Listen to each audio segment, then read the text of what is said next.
has been pushed. Oh shit! Bam, bam, bam. Bam, bam, bam. That's Bam, bam. bam, bam. Here we go. Bam, bam, bam. Like a dance.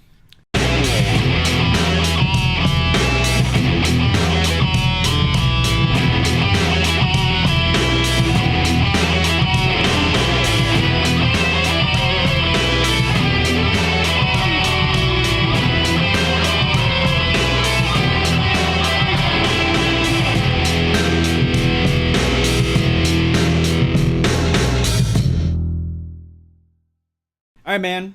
Yeah. Brandon Chalmers, Jamie Noguchi. what are you geeking on today? Two things. One, I am currently doing a super secret but not so secret project for one super art fight, the greatest live art competition in the known universe, that happens to involve possibly newfangled fancy pants stickers. Woo! That's right, kids. Old Papa Bear is putting together your sticker packs. So if you ordered or happen to be home game, we putting them together for you. So things are becoming real. So Hand-packed.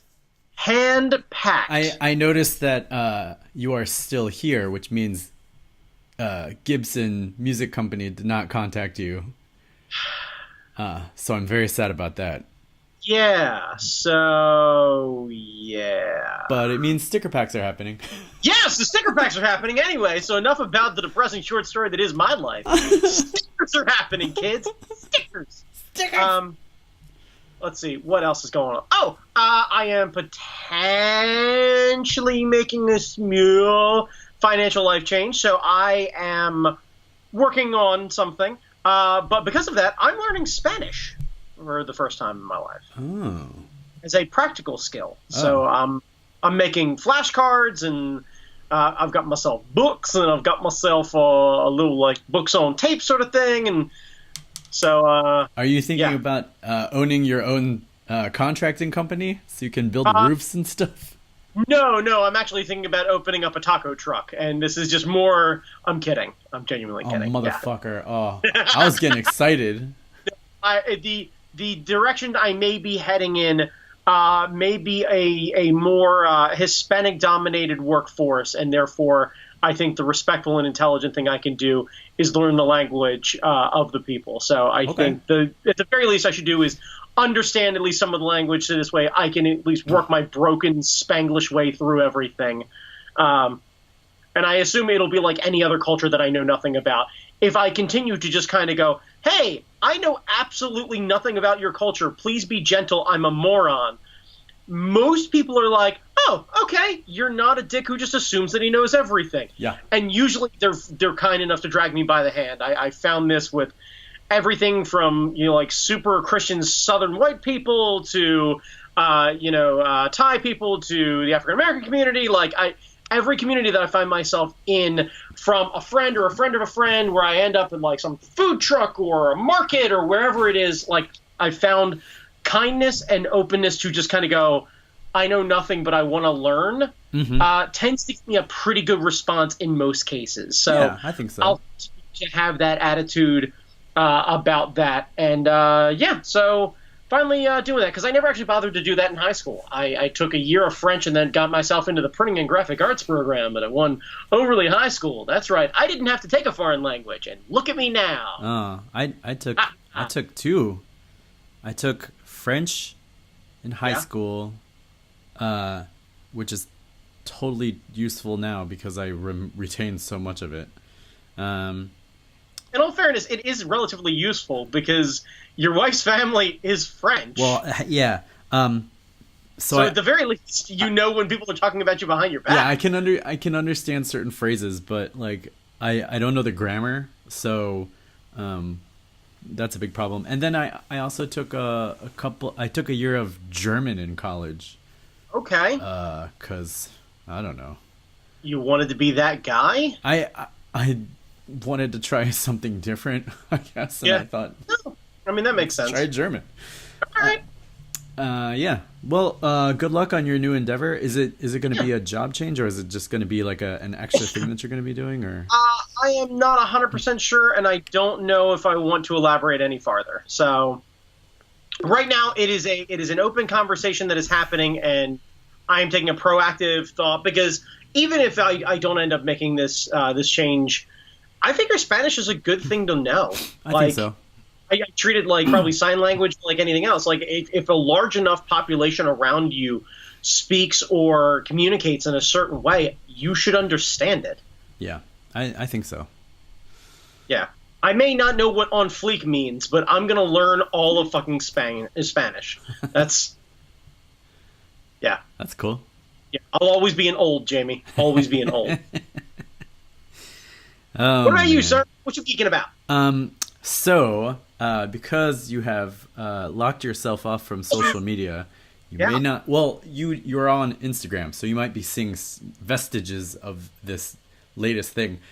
I don't know the history behind this. I don't know the game that this is from, but if you look up hashtag Bowsette, you will see many artists drawing Bowser as a woman with a crown on her head. Apparently, there's a new Mario game coming out where I think it's one of the Toads puts on a crown and turns into a Peachette or something like that. Like a Okay. I mean, I know when they did Super Mario Galaxy, Bowser was dressed in a wedding gown, I believe. Okay. Well, BOW's. Oh, there it is. Okay. Bowsette. It is the hottest trend, and it just started this week, so I feel like we're on the bleeding edge of memes with this one. Okay. But there's a lot of fan art. A lot of it is porny. So if you like the boobs, that's great. But what I like about the different versions of Bowsette, they're all like super muscular, and a lot of them are like really buff. A lot of them are darker skinned, and that's not something usually you see in the fan art community. Usually you see a lot of like whitewashing, and like it's still booby, but I feel like a lot of the Bowsette stuff is it's very chesty. it's very chesty, but I feel like it's spanning different. Like there are people doing light skinned versions of Bowsette. There are people doing dark skinned versions of Bowsette. There are people doing like green skin versions of Bowsette, and I like that it's attracting so much diversity in terms of not only skin colors but body shapes, because you get the husky like massive bodybuilder ones, and then you get the little twee versions, and then you get people doing crazy shit like turning Bullet Bill into like a Bill Bet, or what I saw like a Bull Bet or Bill Bet or something like that. Okay. You have people drawing Goombas as girls who are just kind of like angry and stuff. So it's just kind of exploded on the webs. Okay. And it's a nice distraction in the times that we live. Okay. And cosplayers are even starting to like put together quick cosplays and dressing up as Bowsette. All right. And posting photos and stuff. So I don't know if you've come across this in your Instagram travels. No. Nope. But it's all over Twitter. So Okay. Yeah. I in my Instagram world, I tend to avoid the following things: video games, nerdy people who I don't personally know, and nerdy people talking about video games that I don't know. So none of these things have hit my radar. Like, unless we're talking about, let's see, old Japanese cars, going out and hiking, dogs, skateboarding, and any one of the combination of those, because I think that might be. Oh, and tattoo art. I don't really know about it from Instagram. Well, like, it's only a matter of time before Bowsette tattoos start popping up. No, and that's fine. And I'm sure by saying it out loud, Facebook's listening, and the Instagrams for Bowsette will start popping into my feed any minute now. Yeah, I think it's great. I think it's fun, and I'm sure it's gone crazy raunchy. Yeah, because the internet does that though. Like, God, I wish we could have a nice thing for a while. But some of them are really cool. Some of them are just like, here's a really muscular chick that has horns and stuff. Yeah, no, I saw. You're not wrong about the diversity. I do I always find it a little concerning when the first thing we do is sexualize a cartoon character. Like, there's something just like, and I get it. My generation is the one who grew up with Jessica Rabbit. We've been doing it since before I could remember. Yeah. But still, Yeah. like, in this Pornhub age, do we really need to give the cartoon character a great set of breasts? Oh my, like, do we oh my god. I cannot wait for the the porn parody of Bowsette. I guarantee you it's already happened. I bet she's gonna be a big hit at like furry cons this season. I think this one has legs. Like, of all the crazy Apparently. weird fan art things, I think this one's gonna stick around for a while. God damn it. Now all I really want is just, can we, like, draw up some Goombas like ZZ Top and just randomly slide by of all of the female Mario characters to ZZ Top, she's got legs? Yeah. That would be great. We'll have to put the Goombas on boxes or something like that so the guitars can spin. They're a Yeah. little too short. We could use Koopas. I'm sure we could put beards on some Koopas. Like, It's got fuck it. legs. We could just take, like, let's see, what else? What do we have? We've got Cranky Kong. He had a beard. Who else has got? Fuck. The Mario universe is real short on beards. A lot of mustaches. A lot of mustaches, not a lot of beards. No, Is that a Japanese thing? I have no idea. Like, because they've got, like, I'm trying to. No, I mean, yeah. I guess the Japanese culture really isn't super beard heavy, is it? Nobunaga. Like, it's very goatee strong. Yeah, Nobunaga has one. Well, it depends on the depiction of Nobunaga. This is what I'm saying. Like, there's not a ton of beards that I remember from my limited, admittedly, exposure to most anime or most Japanese culture. I mean, even most Americanized Japanese culture. Like, Gendo has a beard from Evangelion, okay, but you can't tell because he's doing this the entire time. So you right? don't Yeah, know I if was gonna say, like, most of the beards that you see are like super tiny. Like, nobody's got like a strong beard. Yeah. No. Okay. Yeah, even the guy in Full Metal Alchemist has like a very nice mustache, but no. Yeah, he's got a super nice mustache. I'm trying to think, like, the grandfather from Avatar, I think, had a sweet beard because his, like, came to a point at the chin edges, Yeah, right? yeah. Uncle, So, like, he had Uncle something. Iroh. Uncle Iroh Yes. had a great beard. Pyro. Okay, so that's like one. Yeah, and I don't know if Avatar counts as anime, although it's probably animated in Asia. My thought is more of a Japanese-based culture sort of program. I would put Avatar not as an Americanized thing, at least not in my head. If I'm totally wrong about that, I'm totally wrong about that. Yeah. But, like, Yeah, Uncle Iroh has a great beard. I'm trying to think of other bearded characters. I'm just assuming based on the character names that is more of an Asian-based culture when it comes to the storyline and everything of it. There's a And maybe I'm wrong. There's a version of Akuma who has like mutton chops that are. Oh, wait, Ryu. Super badass Ryu has a beard. Oh, right. And he's strong. Yeah. Oh, and they're. And I assume Ken does too at that point, because if Ryu does, then Ken does. Who's Akuma's brother? Goken. We can Goken come up has with a stuff. massive. Make up stuff. He has a massive beard. Okay. There are right a on. handful of beards. Yeah, there's a handful of beards, but it's not a very strong beard culture. Yeah.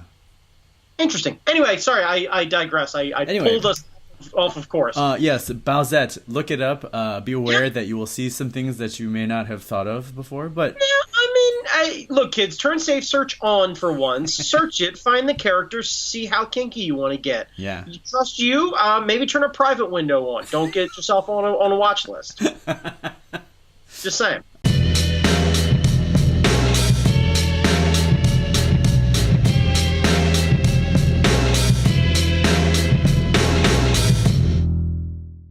all right. That was pretty short for once.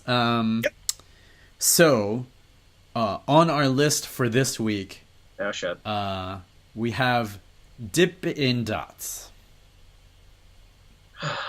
Okay. Now, Hang on. I did not put this on the list, so I did. I know I did. I in my constant, let's see, Dip. Dip in Dots. So before we get too deep into this, for my birthday one year, I wanted cupcakes with Dip and Dots sprinkles. because I figured that like Dippin' Dots are fun, cupcakes are fun, two fun things put together, that would be awesome. So for my birthday one year, Audrey got cupcakes from Georgetown Cupcake and Dippin' Dots from Pentagon City Mall. Okay. And we just went and dumped all, like, cleaned off the frosting. I think I put a little bit of frosting, left a little bit of frosting, but I figured you want to get the frosting out of the way because that would just kind of confuse your face. And so I put the Dippin' Dots on as sprinkles, and it was kind of amazing because you had the soft cake of the cupcake, and then the freezing puckering of all the different dots stuck to your face. So it was a good cold cake, freezy, sweet mixture thing going on that I kind of liked, and I was upset that I couldn't actually buy this on the regular because neither Dippin' Dots nor any of the cupcake places offer this combination. Fair enough. Okay, so realistically, I'm going down a quick Wikipedia rabbit hole to see where we are. So, Jamie, the whole kind of presence of Dippin' Dots and why I put Dippin' Dots on the list is more stemmed from the name Dippin' Dots and also from, more importantly, its slogan. Now, okay. Take a guess. Just take a guess. When was Dippin' Dots founded? I'm going to guess. I'm going to guess it's sometime in the 80s. Okay. And that it didn't really gain prominence until like late 90s. Okay. So it was founded in 88. Yes. In 92, it acquired a patent on its ice cream, and it had already been at market selling ice cream for a year, which is why the patent was unenforceable. So that means in 1991, okay, Dippin' Dots was calling itself the ice cream of the future. Now, let's see. Top songs 1991. Let's see. What was on the radio? Let's see. Everything I Do It For You by Bryan Adams. Oh, that Robin Hood movie must have been big then. Yeah. Let's see. OPP by Naughty by Nature. Mark Wahlberg hit the scene with his Funky Bunch with the jam Good Vibrations. He also hit a black man, so fuck Marky Mark. Yeah, well, yeah. Let's see. Bonnie Raitt was giving you something to talk about. Let's see some other. Let's see. REM signed up with the B-52s and did Shining Happy People. What I'm getting at is, Boyz II Men was just coming out with Motown Philly. Now, at this point, Dippin' Dots is claiming that it's the ice cream of the future. Today, that's still their slogan? That is still their slogan today. They fucking lying, yo. Now, that means that Dippin' Dots has been in business for 30 years. And they are still claiming, to this day, that they are the ice cream of the future. Now, Jamie Noguchi, I am first and foremost a man of science. And I profess to you, there has to be a new ice cream of the future. We have to continue to improve ice cream technology. Yeah. There's liquid nitrogen, for one. Like, we have better ice cream of the future. Yeah. Like, would you not argue that Cold Stone Creamery, with its cold chiseled like cold plate thing that they have, folding in other toppings and everything, would you not agree that that is new ice cream technology? Well, and then there's a remix of that. There's like a place in Rockville that does the same thing, but they roll it, right? Yeah, they do the roll thing. Yeah.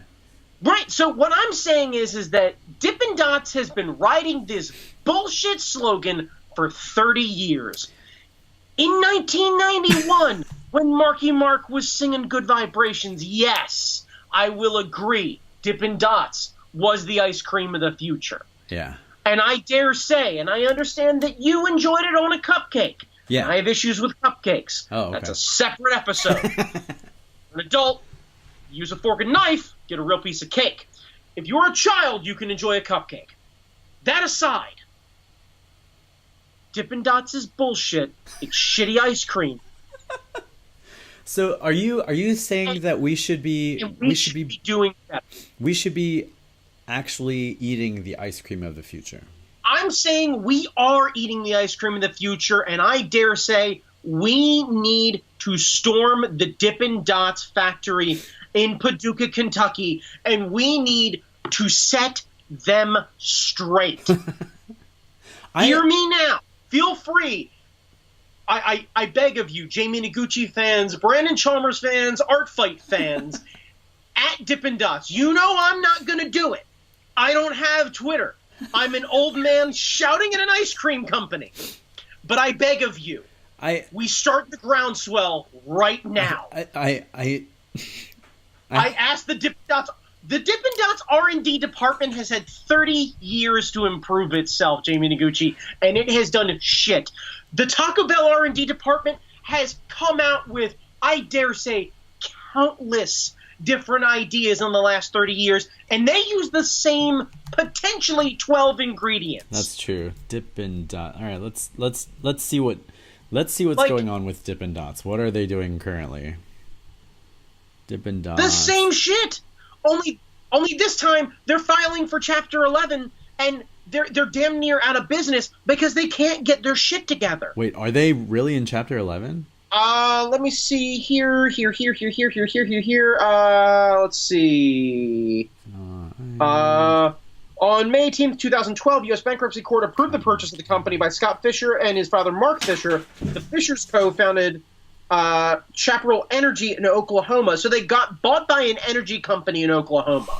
Oh my God! It's nothing sacred. Not even ice cream of the future can get out of oil and what the strip mining money. Like they can't. Let's see. They don't. So they have the Dippin' Dots. They have this thing called Dot Sundays where they do mix-ins, which is basically Blizzard, but Dippin' Dot. They do Yo Dots. Right, but hang on a second. How can it be a Blizzard and a Dippin' Dots? All you're doing then is dropping Whoppers inside of packing peanuts. They're going to sink to the bottom and nothing soaks in. Yeah. The Dippin' Dots is it's a flawed product. They got recipes. They got, oh my gosh. What recipes? Yeah. They've got 5 flavors. It's chocolate, vanilla, rainbow, and that's it. Banana split, birthday cake, caramel brownie sundae, brownie batter, bubblegum. Yeah, I mean, bullshit brownie sundae. There's no brownie bits to be had in that. That's fucking chocolate and chocolate. The fuck out of here. You know what I really want to do? I'd love to sit the 165 current employees of the Dippin' Dots Corporation down to a blind taste test and see if they can tell me the difference in between their chocolate and their brownie batter. Because I'm betting they can't. In their, at least according to their website, they don't have any of the ice cream of the future as their tagline. It just says Dippin' Dots ice cream. So maybe they're trying to get away from that. Maybe they are, but I just you've had 30 years, Dippin' Dots. So do you want to rehabilitate the brand, or do you want something new?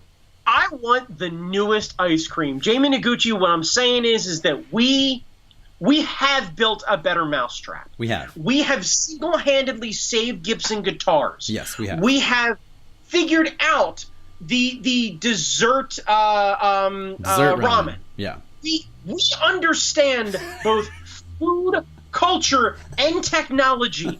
We are at the forefront of leadership in this. We are the world. This is what Live Aid was singing about. The world is crying out for a better ice cream. That's what I'm saying. Yeah, this Springsteen bellowed into a microphone when we were children, so we can do this. We can discover the newest ice cream. But I'm telling you, Jamie, we can do better. Is the answer a new ice cream, or is the answer a better ice cream experience? Because I feel like Dippin' Dots will always be a novelty thing, but it's never going to be your default ice cream. You're never going to, when you're going to ice cream, when Hazel wants an ice cream, she's not thinking Dippin' Dots. She's not thinking Rita's. She's not thinking frozen custard. She's thinking flavors. She's thinking, I want vanilla and I want fucking sprinkles. Okay, right on. And so, like, from the standpoint of the most discerning palate, the most discriminating palate I know, that's fair. She's more interested in the flavor than the brand. Like, brand loyalty has not set in at 4 years old. Okay. So I think the only way to win someone over like that is not to create something new or like a remix of a new, but to like give them an experience they can't get anywhere else. I think. I don't know. You think? I think. Right, but I mean, this is the idea: is the world's completely new and exciting to 4-year-olds. That's 4-year-olds don't buy anything. That's true too. That's true too. You do. Yeah. So what I'm saying is, Jamie Noguchi, what is the thing that would, like, I know what would make me experience ice cream of the future. But what would it make you, like, when I say, Jamie Noguchi, this is the ice cream of the future, we are somewhere, foreign city, you and I traveling for Art Fight, traveling for a show, and I tell you, dude, I know we just got done dinner, but I know of a place, it's about a mile's walk, so we're going to have to put some effort in. Okay. But there is the ice cream of the future, and you have to experience it. Okay. What in your head says ice cream of the future? That's a very good question. Because there's a lot of weird molecular gastronomy stuff that okay, I don't know right. about. Like the water cake, which is just basically, for lack of a better term, a blob of water that you poke and you eat somehow. But okay, I don't know. That's like hipstery. Right, and that's the question is, like, if I told you it's the ice cream, it's the new way to enjoy ice cream. Mm-hmm. What would be the thing that you'd be like, yeah, I have to have this? I mean, if it was like a Gundam, like a robot made of ice cream. That, okay. Okay, so ice cream formed in specific shapes then? Or like I don't know, because to me ice cream is one of those things that it triggers a memory. Like, you're not eating ice cream, you're eating your memories. Like when you go to the ice cream store, when you go to Rita's, you're not eating Rita's, you're eating your memory of hanging out with your friends after school or whatever, and this ice cream brings you back to that time. Like, we take Hazel to Rita's, and when she grows up, she's gonna have that memory. So like, eating ice cream for her is gonna be, you know what I'm saying? Like, ice cream isn't a now thing. Ice cream is always about the memories of the ice cream that you've had before. It's like one of those comfort desserts that evokes so much history and nostalgia for you. It's like, it's like your favorite cartoon, but if your favorite cartoon was actually good and not shit. So right, which is impossible, but that's okay. Yeah, it's impossible. Okay, so what is the ice cream of the future for you? Because I'm still thinking about it. Well, because here's the thing. For me, when I hear ice cream of the future, I think immediately bullshit. And then my brain goes to, well, what's the old tagline of the future? And I think immediately of, like, old world's fairs. So then I like the idea of it almost being this kind of dreamy sort of, almost like, I don't know if it's like silver rockin' ships of the 50s or like Jetsons sort of thing, but like, I think like polished silver everythings and ray guns and like really cool, like Americana classic sci-fi sort of experience. And when I think that sort of thing, I think a certain clientele, and I don't think your daughter. And what I think of is, I think of hipsters. I think of people like myself. I think of you. And I think that this clientele is older. They have liquid income, and that they don't want to just experience a certain thing. These are the barcade generations. These are people who want to go out and experience the things of their childhood while also experiencing the things of their current life or their future, or an escape from their current reality. Like the Fallout aesthetic with like the Nuka-Cola, where it's like it's retro but it's futuristic because it's got that ray gun. Yeah, but I'd like a little less dystopian stuff. But cleaner, like cleaner. Yes, like I almost like when I think of it, I think of like classic 50s malt shop, but with a very cool like throwback robots and ray guns kind of feel to it. Fins on fins on everything, and neon lights everywhere, and like a real experience. Like you walk in, you're like, this place is fucking cool, and you go looking around, you're like, this is really neat, and it's got little nods to all of the science fiction through the years and what have you. And the big kicker for me is an experience that I can't get at my grocer's freezer. Mm-hmm. Now, this is the key thing. Yeah. I do think that a place like this, for someone who does not enjoy the things that I enjoy, should be able to have their options of a traditional, banana split or a traditional cone or a couple of different cool flavors or whatever it is. And I am and have always been someone who says, don't be a jack of all trades, be a master of one. Mm-hmm. Do 5 flavors and fucking knock them out of the park. Yeah, like super saturated strawberry, like the most strawberry. Yes, the sweetest, freshest vanilla that is hand churned and done the right way. And they only make but so much ice cream every day. And you treat it like a classic barbecue place. Yeah. There's only but so much to go around every day, and it is an experience. And the way that I would do it and I would enjoy it is you end up using science to flash freeze alcohol.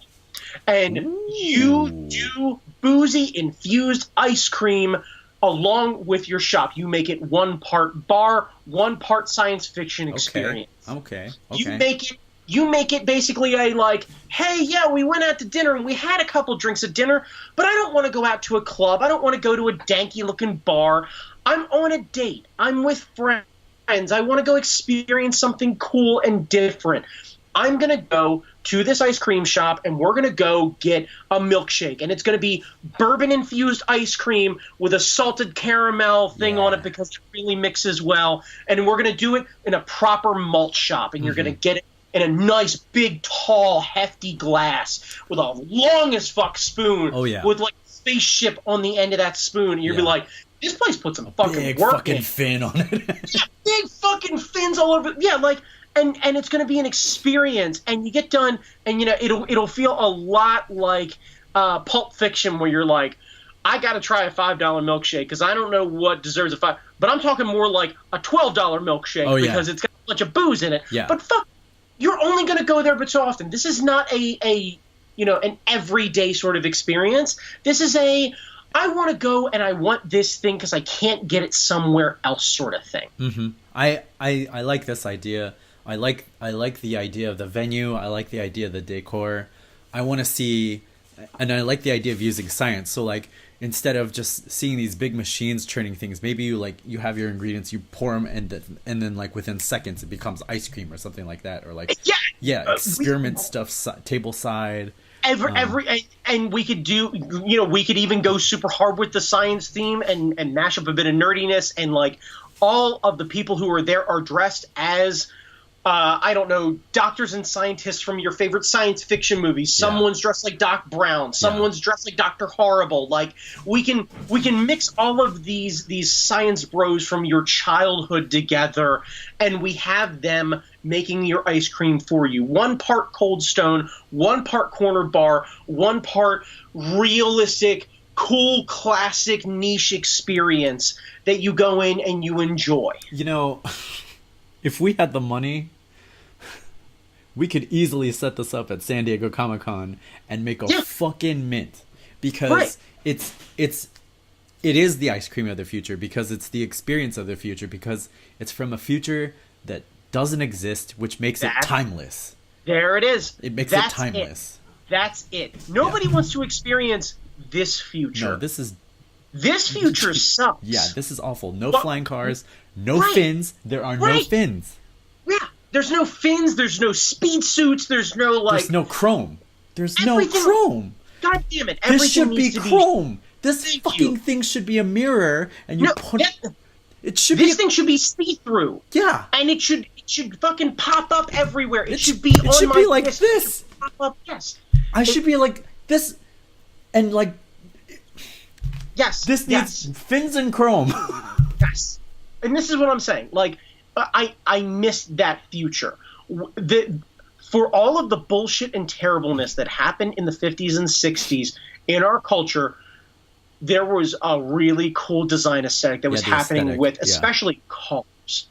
Cars and science fiction movies had this like, no, fuck it. we're going to make everything big and swooping because we had this idea of like, we're going to the fucking moon. And those big we're going to race to the stars. The cone light for the cone, because everything looked like a fucking rocket thruster. Yeah. Like, that was the idea. Everything was designed to look fast and go slow. Yeah. Because you wanted to experience life, but you wanted to look cool doing it. Yeah. The 50, like, that classic Cadillac convertible.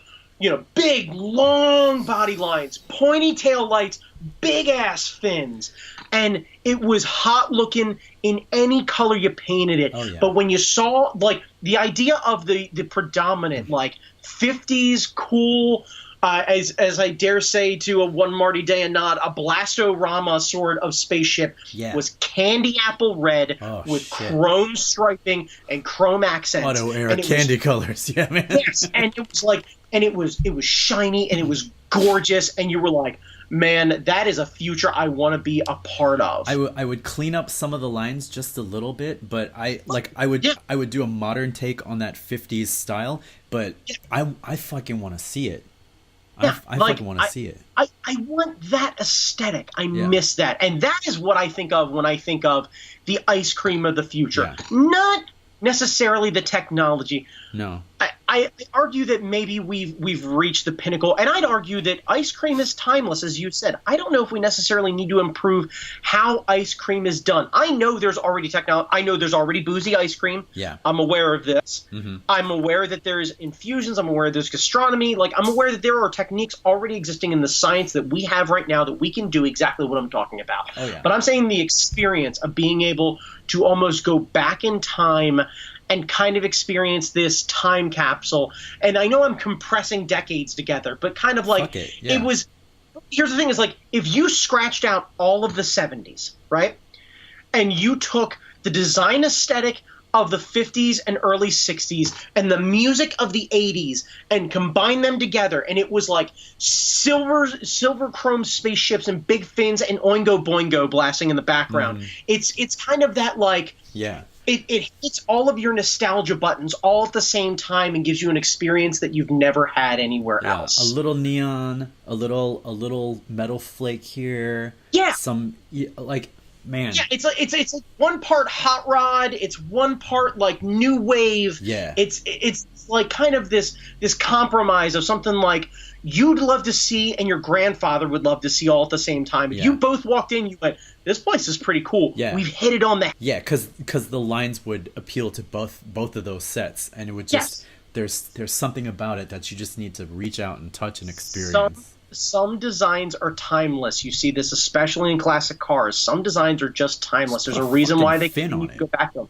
Put fins on it. Yeah. Put long sweeping body lines on everything. Shit, man. Yeah, man. You could have like a car show out in front and always. But this is what I'm saying, Jamie. Like that cool mix of like we could finally combine the two worlds. We could combine baby boomers who have the money to have classic cars and hipsters who want that aesthetic. Yeah. We can finally bring them together around a malt shop of all things. Boozy ice cream malt shop. Boozy ice cream malt shop. It's the thing, like it's the thing that we're finally mixing. It's new gastronomy and new ways to drink, which hipsters fucking love. Oh, yeah. And we can just in an area like just outside the city, so it's just close enough for them to get to, and then we add the decor of everything that's going to draw in some of the older people, and we find a nice safe ground, and we treat it. It's Switzerland. It's the neutral zone. It's a church in Highlander. It is ground that no one talks any shit. There's a no politics rule right on the fucking thing. Yeah. And all you guys do is watch old sci-fi movies together, and you joke around about cool shit, and you admire each other's stuff, and it turns into a way to bring together cultures because we can all get around timeless design and fucking ice cream. Yeah. That's two things that every single generation, from as far as I can remember to as far as I can possibly see, can all agree on. And you put truffle truffle oil on everything. That's what I'm saying. Like, good looks and great taste never go out of style. Yeah. Yeah, I think that's the way to go. And it doesn't matter if it's freeze dried or whatever. Like that experience, that whole everything. That's everything Yeah. Like that's the future. That's your memories. That's nostalgia. That's the hopeful future that people in the 30s and the 20s and the 30s had. And it's Yeah. like that nostalgia for us who are now looking back at that time as like a simpler time, and Right. it has that future. I love this idea. I wish you and I were independently wealthy so we could do some of these fucking things, because I need, like, next year when we go to San Diego, I need to go to this place, and it's gonna gut me that it's not fucking there. Yeah, yeah, you're gonna want to go there, and like I said, Jamie, I know you are one to not necessarily get down on the booze, but at the same time, I know if you could get a rad, Sunday or milkshake or whatever it is at a place with that cool aesthetic, you'd love to be able to hang out there. Oh yeah, oh yeah. Yeah, I think this would be the way to get people together. We can find a community that is capable of doing it. There's all of these hipster neighborhoods that are popping up all around all major cities. We have it, especially here in Baltimore. We could put this literally on the avenue in Hamilton and just have them just pop it up right next to one of the corner bars. There's already the Charmery or something like that, I think, is down there. Yeah. And they do great ice cream. We just kind of do that, but I honestly wonder better. Maybe not necessarily flavor-wise, but like experience-wise. Yeah. I want that experience. God damn. All right. I want to remove myself from reality, if only for just an ice cream sundae. Oh, yeah. But man, I want to be able to experience that. I want to walk into a place and have it remove me from where I am. Mm-hmm. Mm-hmm. I want to walk in and go, oh, this is fucking cool. And spend my entire time in line looking around at all the cool stuff. Yeah. And wander around, find all the memorabilia and all the cool shit. Like, I don't necessarily want it to be like a TGI Fridays level kind of messy, but like just a lot of cool shit and Like design. a futuristic jukebox. Like, yeah, God yeah. damn. All of that cool, like what you would imagine somebody from the 50s and 60s thinking the future was gonna be. Oh yeah. Because that shit is always cool. We get a little Sid Mead stuff designed in there. Oh my god. Yeah, I'm trying to think of like best design. Hang on, I think there's a car that I remember. Lincoln Futura, I believe. Yeah. We get a DeLorean and we put fucking fins on that shit. Yeah, dude. If you're looking for my design aesthetic, you want to search a Lincoln Futura, Futura. It was never put into production. It was the vehicle that the Batmobile is actually based off. Oh yeah, off girl. of. Fuck yeah. It had a dome shape to it that had a dip in the middle, so it was like a little Get Smart with the cone of silence.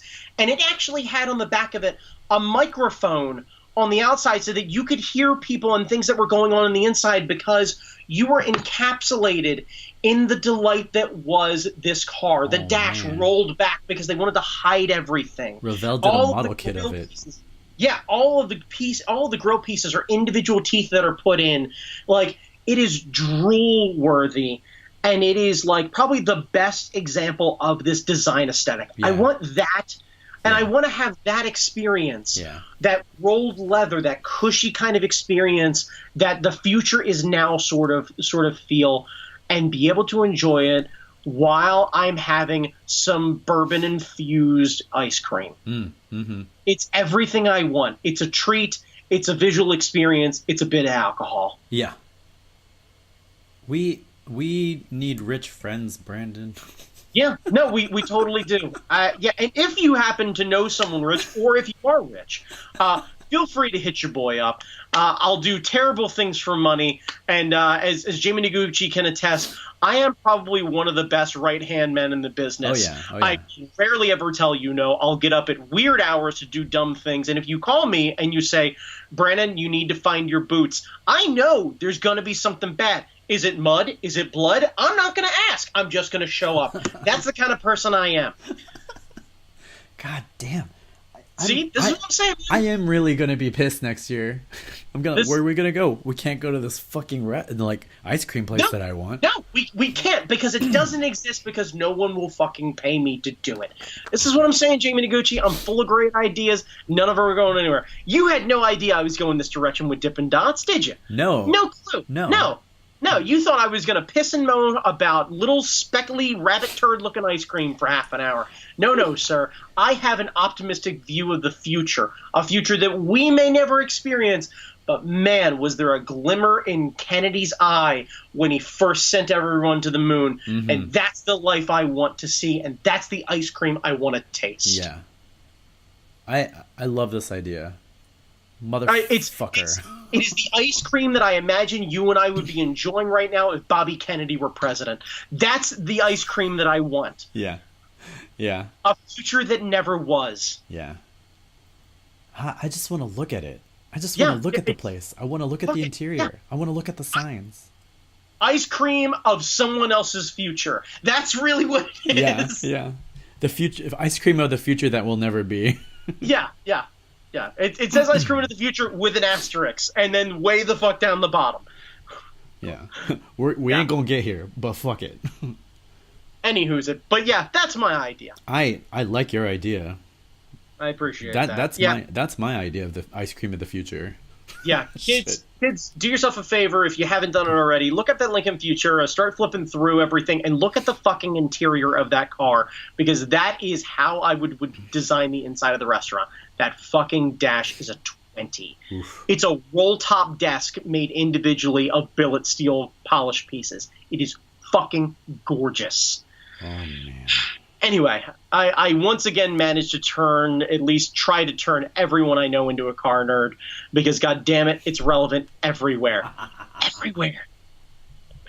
That's right, Jamie Noguchi. I'm bringing together ice cream, booze, cars, nerds, and the future. I'm there for the fucking paint jobs. I just want to go in there with some auto air colors and candy chrome and candy colors and just spray everything. Let's do the thing. Let's put Jamie Noguchi to work. Kids, do I need to fire up Sarah McLachlan? That's right. For just a few $100,000 of startup capital, you too can put a spray gun in Jamie Noguchi's hands and let him candy apple fucking everything. Yeah.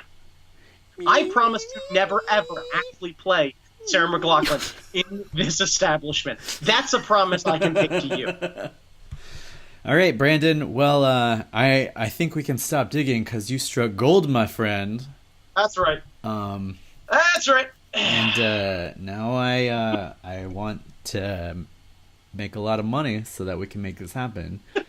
And that's not going to happen because I chose comics as my vacation. That's okay. So I chose cardboard, so Oh my god. Cheers to you. All right. Well, Brandon, if people are interested in investing in any of our amazing ideas, where can they hit you up? Or should they hit us up at the generic email? They should hit us up at the email. Jamie Noguchi, that email is info@fuckingdoitcast.com. It's awesome. Fucking with an I-N, not an I-N-G. So fuckingdoitcast.com. Awesome. And for anybody who wants to email me separately and chew me out, it's brandon.chalmers@gmail.com. You can find me on Instagram at thatguychalmers. And Jamie Noguchi, where can they find you? I'm on Instagram at Jamie Noguchi, so that's just my name. And then you can find me on Facebook and Twitter. I do a lot of Twitter at angryzenmaster.com. Or Angry Zenmaster. Angry Zenmaster. I forget. Just fucking look me up. You just find my stuff. I'm around. You know where to find that, Jamie Noguchi. And by the way, you can find Super Art Fight coming up at New York Comic Con. We're going to be playing the Anime Fest there on October 4th. That would be a Thursday at 2:45 in the afternoon. Oh boy! So if you happen to be there, please show up. Please say hi to our boys. We're making a trip on a Thursday for you kids. Also, more importantly, you'll be able to see quite a few of us. We are kicking the crap out of Anime USA in Washington, D.C. So if you have a chance to come hang out with us, we are doing shows all weekend. We are hanging out in Forest. It's going to be all sorts of us hanging out at this show. So come hang out. I plan on carrying a handle of bourbon around with me, possibly in a baby Bjorn on my chest. So if you'd like to come get drunk with a one Brandon Chalmers, we can come up with all sorts of terrible ideas. Put me on your podcast. Fuck it. Why not? And I'll be happy to hang out with each and every one of you. Are we scheduled for an Unleashed next weekend? Next weekend at New York Comic Con? No. Wait. When is the weekend of AUSA? Anime Is that in US. October? That is in October. That's October 19th is the weekend of that. Is there an Unleashed? There is an Unleashed on Saturday the 20th. Ooh. Yeah, so you get to hang out. I believe that is at 9 p.m. And please bear in mind, kids, don't hold me to that. The schedule is subject to change, but to my understanding, regular show Friday night, October 19th at 8 p.m. An Art Fight Unleashed, a very drunken Art Fight Unleashed happening at 9 p.m. So please come out, hang out with us. Bourbon will be poured. You can hang out with a one Papa Bear. So we can go and we'll shut the bar down at the hotel. And if we shut that down, we'll find another bar around there. We shut that one down. We've got hotel rooms. So fuck it. Let's get drunk. Let's do the thing. It'll be fun. Nice. Yep. All right. Bye. Bye. Ice cream.